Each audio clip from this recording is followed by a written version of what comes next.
गुरुर्ब्रह्मा गुरुर्विष्णू गुरुर्देव महेश्वरा सद्गुरु साक्षात परब्रह्मा तस्मै श्री सद्गुरुवे नमः। जय जय रघुवीर समर्थ श्री राम समर्थ। सद्गुरु चरणांना नतमस्तक होऊन आपण या शुभ्र सकाळच्या तेजोमय वातावरणामध्ये या निरूपणास सुरुवात करूया। मायबाप सज्जनांचं स्वागत आहे। समर्थांनी सांगितलेलं आहे की हा आनंदाचा क्षण आहे ना, तो कधीच विकत मिळत नाही। ती विकत घेण्याची गरज सुद्धा नसते, फुकट सुद्धा मिळू शकतो, परंतु त्या शोधणाऱ्याची नीती आहे ना आणि वृत्ती आहे ती साफ असावी लागते। पण मनुष्य आजकालच्या कलियुगामध्ये उलट झालेला आहे। समर्थांनी सांगितलेलं आहे की जेव्हा मनुष्य साधेपणाने वागायला जातो ना, तर त्याच्यावरच काळ उपटत असतो। म्हणजेच आपला साधा स्वभाव आहे ना, आपल्याला खूप महागामध्ये पडतो। पण समर्थांनी सांगितलेलं आहे की आपण किती दिवस साधे बोळे राहणार आहोत, कारण हा कलियुग आहे ना, त्या दरम्यान आपण बदलायला सुद्धा हवं। पण समर्थांनी पुन्हा दुसरं सांगितलेलं आहे की जो साधेपणानं निर्मळ मनानं भगवंताची भक्ती करतो ना, जरी त्याला इथे संसारामध्ये दुःख असेल, पण देवाच्या द्वारामध्ये तो सर्वात श्रेष्ठ आहे। आणि ही भक्ती आहे ना, ती त्यालाच माहीत असते, कारण त्याचं अंतःकरण निर्मळ असतं ना। म्हणून हा साधेपणा आहे ना, हा माणसाचा मोठा दागिना आहे असं म्हटलं जातं की पण आजच्या या स्वार्थी आणि धकाधकीच्या आणि स्पर्धात्मक जगामध्ये साधेपणाला काही वेळा दुर्बलता मानलं जातं। म्हणजे काय? म्हणजे जर तुम्ही साधे वागायला गेलात ना, तर समोरचा तुमचा फायदा सुद्धा घेऊ शकतो। अशा स्वभावाच्या लोकांना अनेकदा लोक असतात ना, स्वतःच्या फायद्यासाठी वापरत असतात आणि नंतर त्यांना विचारलंही जात नाही, त्यांची किंमत सुद्धा केली जात नाही आणि अनेकदा त्यांना असं त्रास सहन करावा लागतो।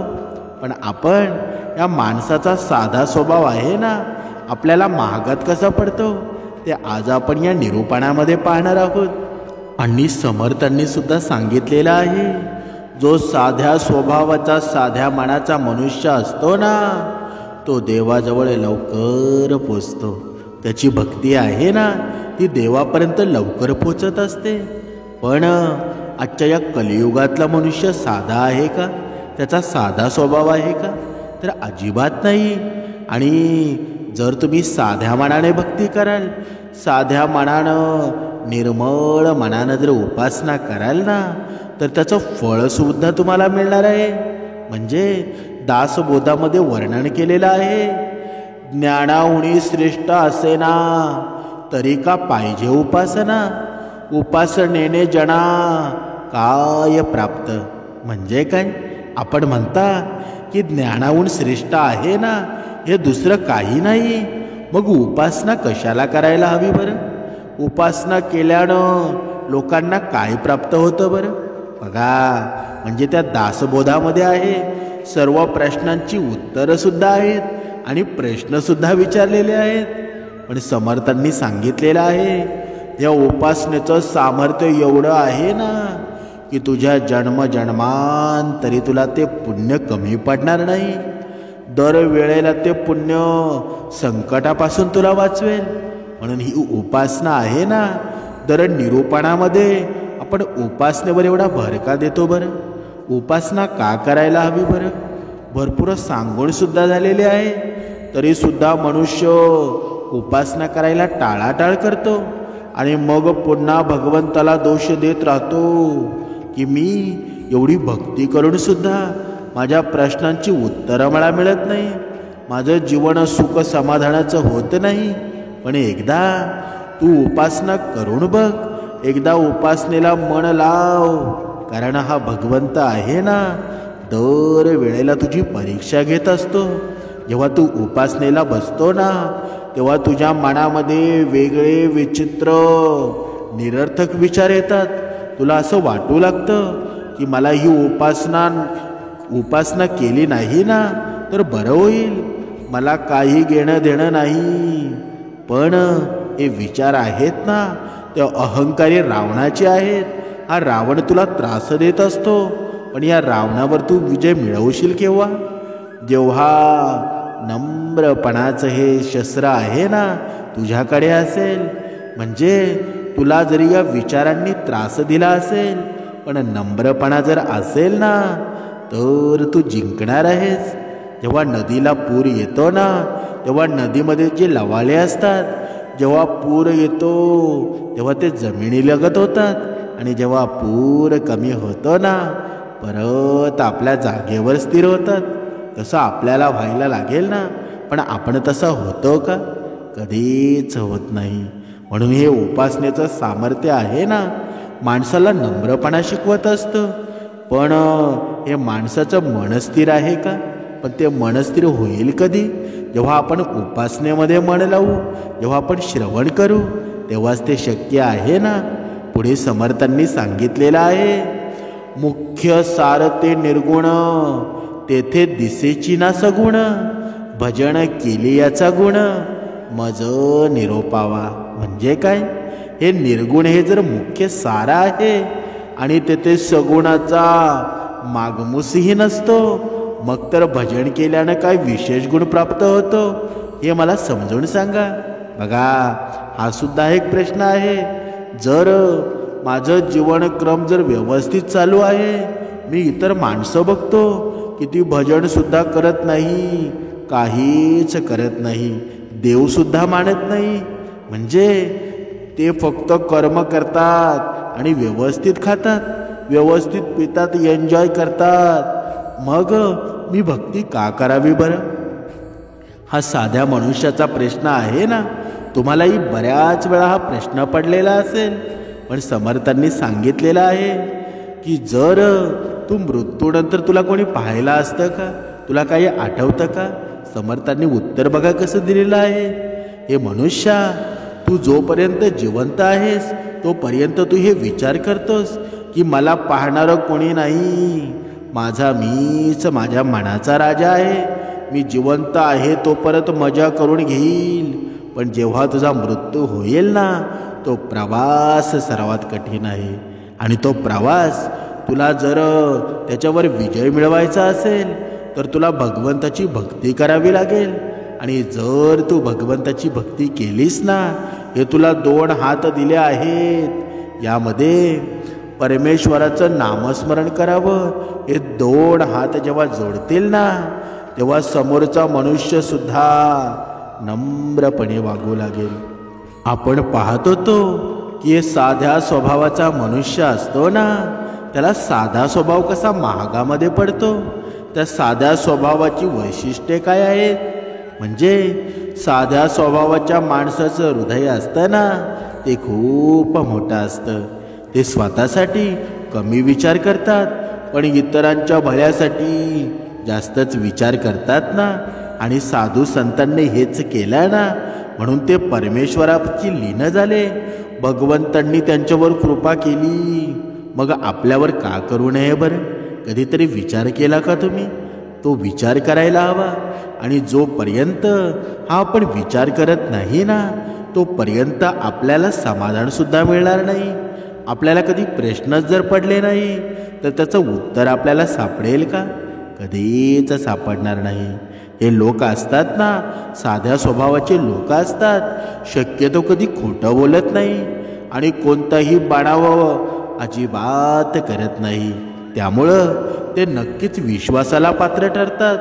मी कोणालाही त्रास देणार नाही, मग मला का त्रास कोणी देईल बरं? असा अतिशय प्रामाणिक विचार ते नेहमी वेळोवेळी करत असतात. नेहमी इतरांना मदत करण्याची मानसिकता असते.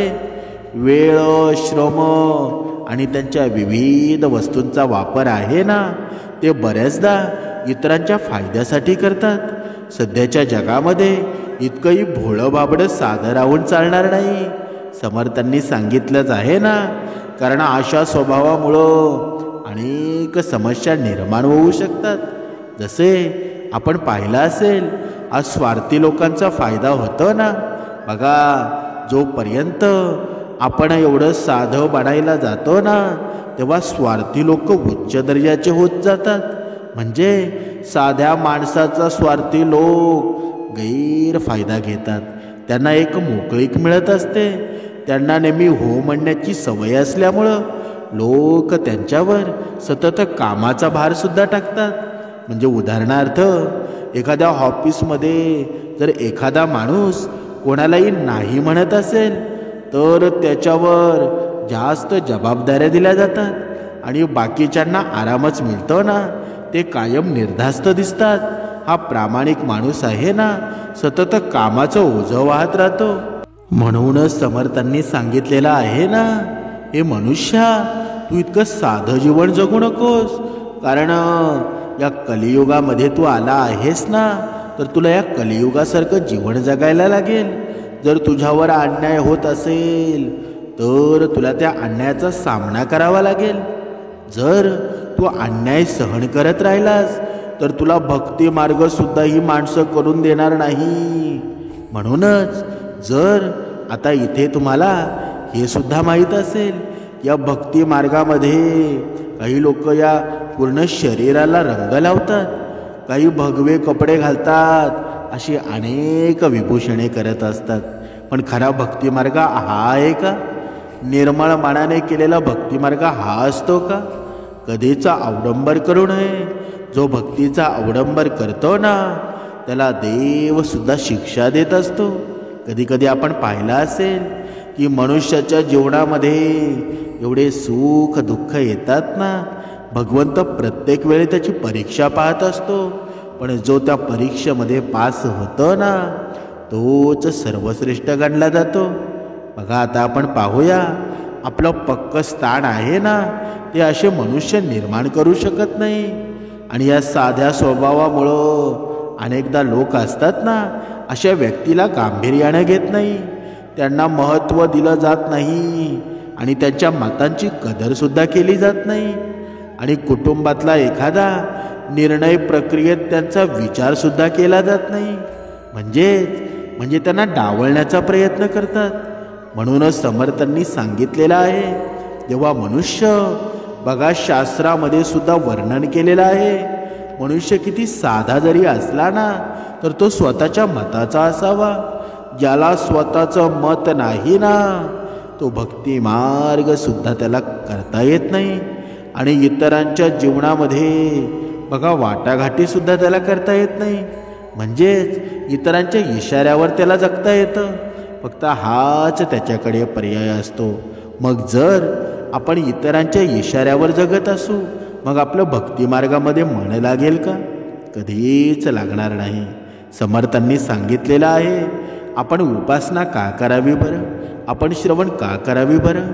कारण आपल्या मनामध्ये जी भीती असते, आपल्या मनामध्ये जो अंधार असतो, तो अंधाराला उजेडाकडे कसं न्यायचं हे आपल्याला उपासना शिकवत असते, हे आपल्याला श्रवण शिकवत असतं। पण आपण मात्र बघा, कधी कधी मनुष्य असतो ना, त्याचे सर्व ग्रंथच पाठ असतात। जर कोणी विचारलं ना, ही ओवी कितव्या नंबरला आहे, कोणत्या पानावर आहे, ते सुद्धा त्यांच्या पाठ असतं। म्हणजे सर्व पाठ करून भक्ती होत असते का? कधीच होत नाही। समर्थांनी अशी भक्ती आहे ना, जी पाठ करून केली जाते, ती भक्ती सक्रिय भक्ती मानली जात नाही।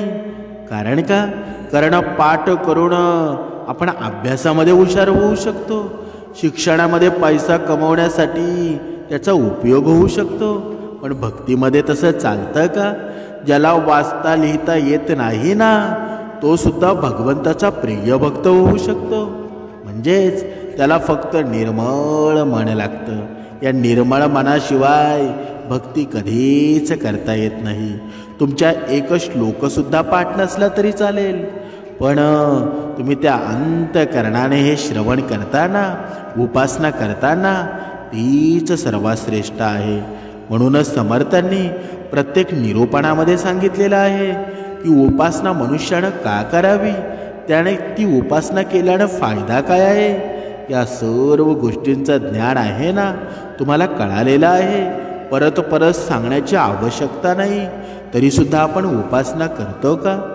आपण साधे भोळे राहतो, मग आपल्याला आपला फायदा कोणी घेईल की नाही बरं? कधी कधी माणसाची आर्थिक फसवणूकसुद्धा होते. साधे लोक असतात ना, सहजपणे इतरांवर विश्वास ठेवतात. त्यामुळं त्यांच्या भावनांचा आणि आर्थिक गोष्टींचा गैरवापर होण्याची शक्यता असतेच ना. म्हणून कोणी गरिबीचं नाटक केलं, पैशाची गरज आहे असं बघा दुसऱ्याला दाखवून दिलं की हे लोक असतात ना, सहज पैसे काढून देतात.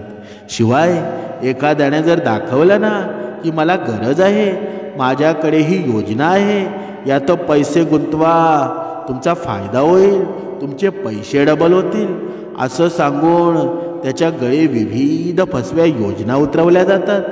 यात अनेकदा खूप जास्त आर्थिक नुकसान येण्यास सामोरे सुद्धा जावं लागतं. मग यामध्ये तुम्हाला भगवंताने सांगितलेलं आहे का?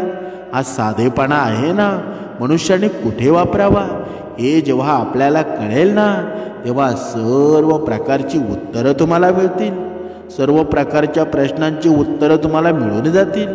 पण मनुष्य मात्र त्याला असं वाटत असतं की माझं साधं जीवन, निर्मळ जीवन मला भक्ती मार्गापर्यंत पोचवेल.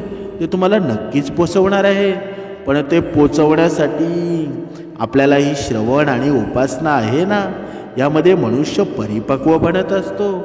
आणि या कलियुगामध्ये जर तुम्ही नुसतं साधं राहिलं तर लोक तुमचा फायदा घेतल्याशिवाय राहणार नाही. म्हणून कधी कधी मनुष्याला असे निर्णयसुद्धा घ्यावे लागतात. आपण भांडतो सुद्धा, आणि जर आपल्यावर अन्याय होत असेल तर ते भांडणसुद्धा गरजेचं आहे. कारण जर तुम्ही कोणाचा अन्याय सहन करत राहिला तर तुम्हाला ही लोक जगून देणार नाही. म्हणूनच समर्थांनी सांगितलेलं आहे ना, अशा माणसाला मानसिक त्राससुद्धा होतो. सतत इतरांच्या गरजा बघा त्या पूर्ण करण्याच्या सवयीमुळं अनेक साध्या माणसांना मानसिक त्रास होतो. बघा आपल्यातले सुद्धा काही आहेत, स्वतःच्या इच्छांना नाकारून इतरांच्या अपेक्षांमध्ये त्यांना स्वतःच्यासाठी वेळच उरत नाही. म्हणजे काय? म्हणजे नुसता दुसऱ्यांचा विचार करत असतो. आपण नेहमी दुसऱ्यांचा विचार करतो, पण तो समोरचा आपला कधी विचार करतो का? कधीच करत नाही. यामुळं त्यांना नैराश्यसुद्धा जावं लागतं. कारण त्यांच्या प्रयत्नांची कदर होत नसल्याची त्यांना भावना सतावू लागते. म्हणूनच सततचा थकवा जाणवणं, मानसिक दडपण जाणवणं, आरोग्य बिघडू शकतं. म्हणूनच स्वतःसाठी निर्णय घेण्याची ताकद आहे ना, ती कमी होत जाते. आणि असंतोष आहे ना, तो मनामधून दाटून येतो. आणि ही परिस्थिती आहे ना, त्यांना त्यांच्या जीवनामध्ये आनंद आणि समाधानाचा अभाव असल्यामुळं त्यांना पुढचं आयुष्य आनंदाने जगता येत नाही, कोणताही निर्णय घेता येत नाही. म्हणूनच समर्थांनी सांगितलेलं आहे ना, तुझ्या जीवनामध्ये अत्याधिक आनंद नक्कीच येणार आहे, पण तू अगोदर या कलियुगामध्ये कसं जगायचं, कसं कर्माने राहायचं ते तुला शिकायला हवं. जर तू साध्या मनानं जो लोकांशी वागायला गेलास तर तुला ते महागात सुद्धा पडणार आहे. आणि समर्थांनी सांगितलेलं आहे ना, मनुष्य परिपक्व कधी होतो बरं? जेव्हा तो निरंतर श्रवण करतो, जेव्हा तो निरंतर उपासना करतो. म्हणून आपल्याला दर हप्त्याला एकदा जावं लागतं. आणि या दर हप्त्याला आपण एकदा जातो ना, पूर्ण परिपक्व, पूर्ण हप्ताभर होतो, पूर्ण चार्जिंग होऊन निघतो. पण काही माणसं आहेत ना, ती एका कानानं घेतात आणि दुसऱ्या कानानं सोडून देतात. पण या सोशल मीडियाच्या माध्यमाद्वारे आता तुम्हाला रोज श्रवण करायला मिळतं. म्हणजेच भगवंताला तुमची किती काळजी आहे ते तुम्हाला जेव्हा तुम्ही या गोष्टीचा विचार कराल ना, तेव्हा तुम्हाला सर्व ज्ञात होईल. पण आपण मात्र भगवंताला दोष देत फिरतो की मी एवढी भक्ती करतो, हे सर्व माझं वाऱ्यासारखं चाललं आहे, मग मी भक्ती करून फायदा काय बरं. पण समर्थांनी सांगितलेलं आहे ना, तुझी ही भक्ती आहे, तुझे हे श्रेष्ठ कर्म आहेत ना, तुला योग्य वेळी नक्कीच उत्तर देतील, तुला योग्य वेळी नक्कीच कामी येतील. पण त्याचा तू विचार करत बसू नकोस. तुझी जी पुंजी आहे ना, ती भरत भरत चाललेली आहे. म्हणजेच माणसाची ही पुण्याची पुंजी असते, पुण्याची ठेवण असते ना, चांगले कर्म असतात, कधीच वाया जात नाही. जोपर्यंत तुम्ही चांगले कर्म करताना तिथे यमदेवाच्या जवळ प्रत्येक मनुष्याचे दिवे असलेले आहेत, दिवे बसवलेले आहेत, आणि त्या दिव्यांमध्ये वात आहे, आणि त्या वातीच्या खाली तेल आहे. ज्याची वात अधिक चांगली पेटत आहे ना, त्याचं पुण्य चांगलं होत आहे.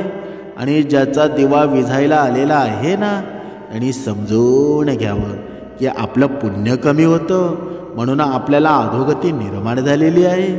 म्हणूनच समर्थांनी सांगितलेलं आहे ना, आपण खाली काय करतो ना, इथे पृथ्वीवर काय करतो, त्याचा सर्व हिशोब वरती ठेवलेला आहे, आणि तो प्रत्येक क्षणाला चालू आहे. म्हणून तुम्ही हतबल राहू नका, म्हणून तुम्ही कोणत्याही विचारामध्ये राहू नका. प्रत्येक क्षण तुमचा आहे, आणि हा प्रत्येक क्षण आहे ना, तुमच्या आतून जेवढं चांगलं कार्य होईल तेवढं तुम्ही करा. हीच भगवंताची भक्ती आहे. तुम्ही अनेक ग्रंथ वाचले असतील, भरपूर पोथी पुराण केले असतील, सर्व तुम्ही त्याच्यामध्ये निपुण असाल. तुम्हाला जरी कोणी काही प्रश्न विचारला ना, तरी तुम्ही त्याचं पटकन उत्तर सांगाल, एवढे तुम्ही ज्ञानी आहात. पण हे ज्ञान वरती कामा येत नाही. तिथे फक्त निर्मळ मन लागतं, तिथे फक्त श्रद्धा लागते, तिथे फक्त भगवंतावर विश्वास लागतो. बघा, कधी कधी दोन विद्यार्थी गुरुकुळामध्ये जातात, आणि गुरुकुळामध्ये गेलेले असताना एक खूप ढ असतो, आणि एक प्रत्येक विद्यामध्ये पारंगत असतो. सर्व विद्यार्थ्यांपैकी तो सर्वात हुशार विद्यार्थी असतो. पण गुरुला तो श्रेष्ठ मानत नसतो. त्याच्या मनामध्ये एक विचार येतो की जोपर्यंत मी या गुरूंना हरवत नाही ना, तोपर्यंत मी सर्वश्रेष्ठ बनणार नाही. म्हणजे तो एकदा गुरूंना प्रश्न विचारतो की गुरुजी, या पूर्ण विश्वामध्ये तुम्ही सर्वात श्रेष्ठ गुरु आहात, आणि माझ्या बाबांनी भरपूर पैसे देऊन मला इथं पाठवलेलं आहे. माझ्या बाबांनी सांगितलेलं आहे की मला सर्वश्रेष्ठ बनायचं आहे, सर्वश्रेष्ठ मूल बनायचं आहे. पण मी तो बनेल कसा काय? या सर्वश्रेष्ठ या जगामध्ये कोण आहे बरं?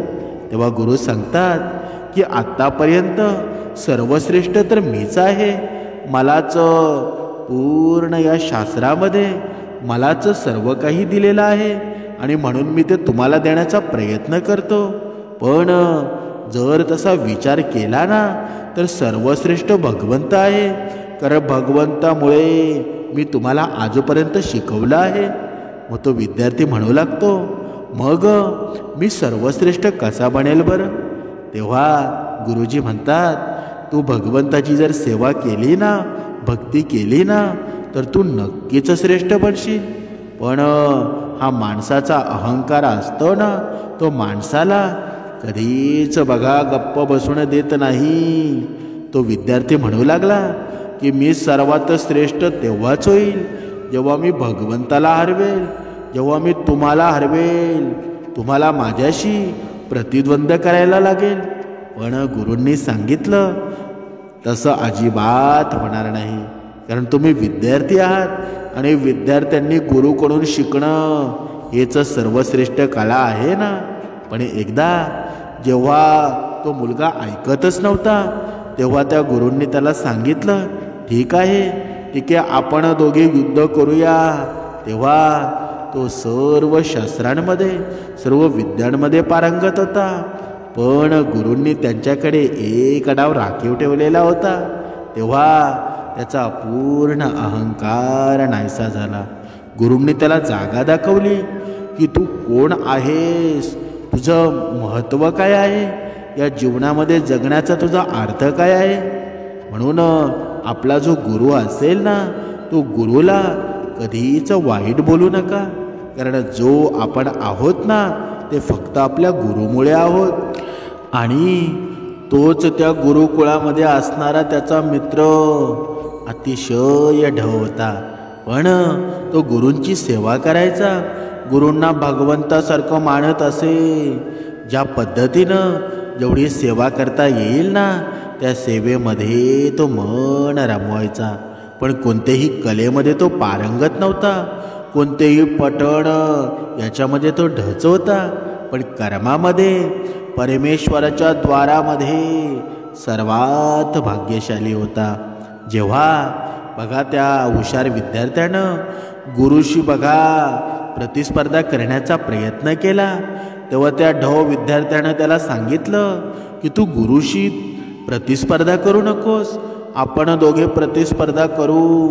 मला जरी काही येत नसलं ना, तरी मी तुझ्याशी लढेल, पण माझ्या गुरुशी लढू नकोस. तेव्हा दोघांचे प्रतिद्वंद्व होतं. तेव्हा तुम्हाला आता इथे समजेल की मनुष्याच्या जीवनामध्ये हा आशीर्वाद असतो ना, आशीर्वाद किती मोठा असतो. जेव्हा प्रत्येक विद्येमध्ये पारंगत असलेला तो हुशार विद्यार्थी जेव्हा रणांगणामध्ये येतो ना, तेव्हा सर्व प्रकारच्या विद्या तो तिथे धारण करतो, सर्व प्रकारच्या विद्या तो तिथे समोरच्यांना दाखवतो. आणि याच्याकडे काहीच नसतं, पण याच्याकडे फक्त आशीर्वाद असतात. या आशीर्वादाच्या जोरावर आणि भगवंताच्या विश्वासावर तो काहीच करत नाही, फक्त तिथे उभा राहतो.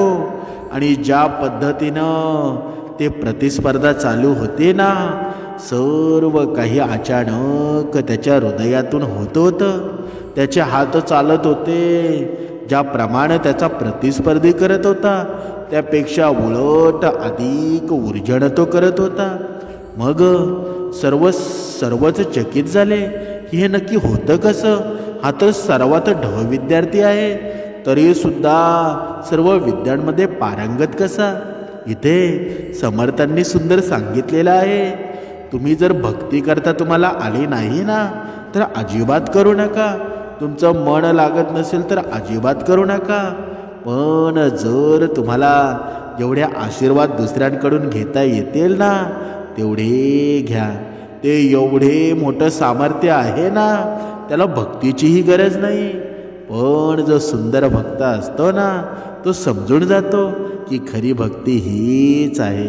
जेव्हा आपण दुसऱ्याला मदत करतो, जेव्हा सर्व काही विद्या शिकत होते, तेव्हा तो ढ विद्यार्थी होता ना, सर्वांना तहान लागली की पाणी प्यायला देत असे, सर्वांच्या मदतीला धावून जात असे. भले तो अभ्यासामध्ये ढ होता, पण कर्मामध्ये सर्वात श्रेष्ठ होता. ज्याप्रमाणे आपण महाभारतामध्ये पाहिलं बघा, अर्जुनाला हे कौरव ऐकले असते का. कौरवांनी अर्जुनामा हरलाच असताना, पण अर्जुनाच्या सोबत कोण होते बरं. अर्जुनाच्या सोबत या पूर्ण रयतेचा राजाच होता ना, पूर्ण विश्वाचा भगवंत होता. म्हणून अर्जुन आहे ना, फक्त उभा होता. आणि अर्जुनामध्ये कोण शिरले होते बरं. अर्जुनामध्ये माझा भगवंतच होता ना. अर्जुन फक्त स्तब्ध होता. आणि सर्व कार्य कोण पाहत होता. सर्व कार्य पाहत होते माझा भगवंत श्रीकृष्णस्वारी. मग आपण सुद्धा या भक्ती मार्गामध्ये आलो आहोत ना. आपण भक्ती करावी कशी हे तुम्हाला सांगण्याची गरज नाही. आपण जर भक्ती साध्या मनाने केली ना, तर तुम्हाला कधीच काही कमी पडणार नाही. सर्व काही परमेश्वर बघून घेईल. म्हणून आपले कर्म चालू ठेवा आणि ते कर्म एवढे स्वच्छ ठेवा ना, तुम्हाला कसलीच कमी पडणार नाही. म्हणूनच समर्थांनी सांगितलेलं आहे, सर्व तुझ्यापाशीच आहे, परंतु जागा चुकलासी. म्हणजे सर्व तुझ्यापाशी, सर्व देव मंदिरं तीर्थस्थळं सर्व तुझ्या या हृदयामध्ये आहे, पण तू जागा चुकला आहेस. तुझ्या हृदयामध्ये नम्रतेऐवजी तू अहंकाराला निर्माण केलेला आहेस. मग तुला भगवंताची कृपा कधी होईल का? कधीच होणार नाही. म्हणून जोपर्यंत हा अहंकार जात नाही ना, तोपर्यंत प्रचितीसुद्धा कधी येणार नाही. म्हणून आपण उपासना का करायला हवी ना, हे याचं उत्तर आहे. आपण श्रवण का करायला हवं? जेव्हा हे सर्व योग्य गतीने घडेल ना, जेव्हा तुम्ही नियमांमध्ये कर्म कराल, तेव्हा तुमच्या जीवनामध्ये हा नित्यानंद निर्माण होईल, हा आत्यानंद निर्माण होईल आणि तुमचं जीवन एवढं ऊर्जेमय बनेल ना, तुम्हाला स्वतःवर विश्वाससुद्धा पटणार नाही की मी होतो कसा आणि झालो कसा. हा दत्त माऊलींचा चमत्कार आहे ना, हे समर्थांचे विचार आहेत, हे साधे सुधे विचार नाहीत. जिथे दत्त माऊलींचं नामस्मरण होतं ना, जिथे माऊलींचं सेवा घडली जाते ना, तिथे कशाची कधीच कमी होत नाही.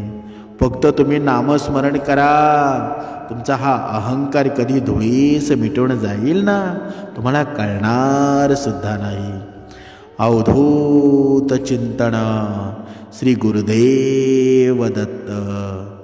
जय जय रघुवीर समर्थ.